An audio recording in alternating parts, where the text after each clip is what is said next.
മാധവനുണ്ടി ഒഴുക്കിയ വിയർപ്പിന് ചുവപ്പ് നിറായിരുന്നു. ചോരയുടെ ചുവപ്പ്. പോയി വേറെ വല്ല പണിയുണ്ടോന്ന് നോക്കടാ ഇട്ടിക്കണ്ടപ്പ. ഇതേ അറക്കൽ മാധവനുണ്ടിയാ പറയുന്നേ.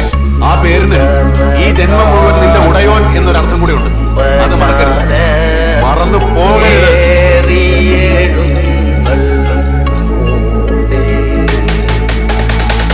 മാനത്തൊരു മയിലാട്ടം പീലിത്തിരുമുടിയാട്ടം ഇളകുന്നു നിറയുന്നു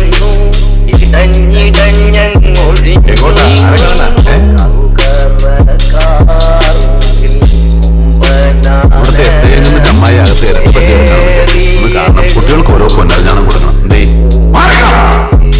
അറിയാവുന്ന നല്ല ഭാഷയിൽ നിന്നോട് ഞാൻ പറയേണ്ടത് പറഞ്ഞു. ഈ പക്ഷെ കൂടെ കൊണ്ടുവന്നിട്ടുള്ള ഈ ഇട്ടിക്കണ്ടപ്പന്മാരുടെ മസിലിന്റെ വലിപ്പം കിട്ടുന്ന ധൈര്യം കാണിച്ച് മുന്നോട്ടുതാ. ഇതിനപ്പുറം കടന്നാൽ മമ്പർ ആലിക്കുന്ന സാഹിബിന്റെ മൂത്ത മോൻ ബാവയ്ക്ക് അനിയന്റെ ഖബറിന്റെ അടുത്ത് കുഴി മറ്റൊന്ന് വെട്ടേണ്ടി വരും. ഇടാ മമ്പറം കണ്ടപ്പം ബാവേ, നീ ഇപ്പൊ എന്റെ പകുതി അഭ്യാസം കണ്ടിട്ടുള്ളൂ. ബാക്കി പകുതി കാണാൻ കരളുറപ്പുണ്ടെങ്കിൽ മാത്രം എന്റെ മുന്നിൽ വാ. കാലി പിടിക്കാൻ കുഴിയുന്നവന്റെ മൂർധാവിൽ തുപ്പുന്ന സ്വഭാവം കാട്ടിയാൽ ഈ ഭൂമി മലയാളത്തിൽ മാധവനുണ്ടിക്ക് ഒരു മോനും വിഷയമല്ല. വള്ളൂപ്പുറം കലത്ത് കുട്ടിയാച്ചാൽ ശിക്ഷണ തല്ലുമുടിയിലെ മാധവനുണ്ടി. അത് ഈ ചെക്കന്മാർക്ക് കാണിച്ചു കൊടുക്കണം. നീ പറഞ്ഞെങ്കിൽ വരാൻ പറഞ്ഞു ആയിട്ട് മക്കളോട്.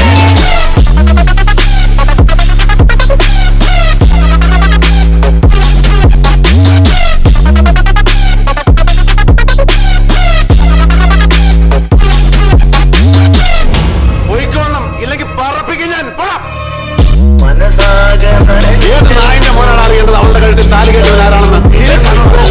പട്ടി അറിയേണ്ടത് അവളുടെ കഴുത്തിൽ താലി കെട്ടിയവൻ ആരാണെന്ന്? എന്നാ നോക്ക്, ഞാനത് അറക്കൽ മാധവനുണ്ടി. കുട്ടികളോട് കളിക്കണ്ട. ഈ ഓമന ബാടിയിൽ അവര് കയറിയിരുന്ന് പാണ്ടിയും പഞ്ചാരിയും മാറി മാറി കൊട്ടിക്കലാശം നടത്തും. ഉള്ളിൻചലിക്ക് വിഷക്കായ പോലെ നിങ്ങളുണ്ടാക്കിയ ഒരു മഹാനുണ്ടല്ലോ, അതാ നിൽക്കുന്നു ശവരാമൻ. അവനോട് പറയണം മാധവനുണ്ടിയുടെ അടുത്ത് പിപ്പിടി കാണിക്കാൻ വരരുതെന്ന്. ദൈവങ്ങളുടെ വിലക്കോ എന്റെ അനിയന്മാരുടെ കരച്ചിലും എന്തോന്ന് നിന്നെ ഇപ്പോഴും രക്ഷിച്ചത്. കൊല്ലാതെ വിട്ടതിന്റെ നന്ദി കാണിക്കാൻ ഈ മറ്റേ തരവുമായി എന്റെ മുന്നിൽ വന്നാൽ ഉടലും തലയർത്ത് രണ്ടാക്കി എന്റെ അടുത്ത് കുറിച്ചു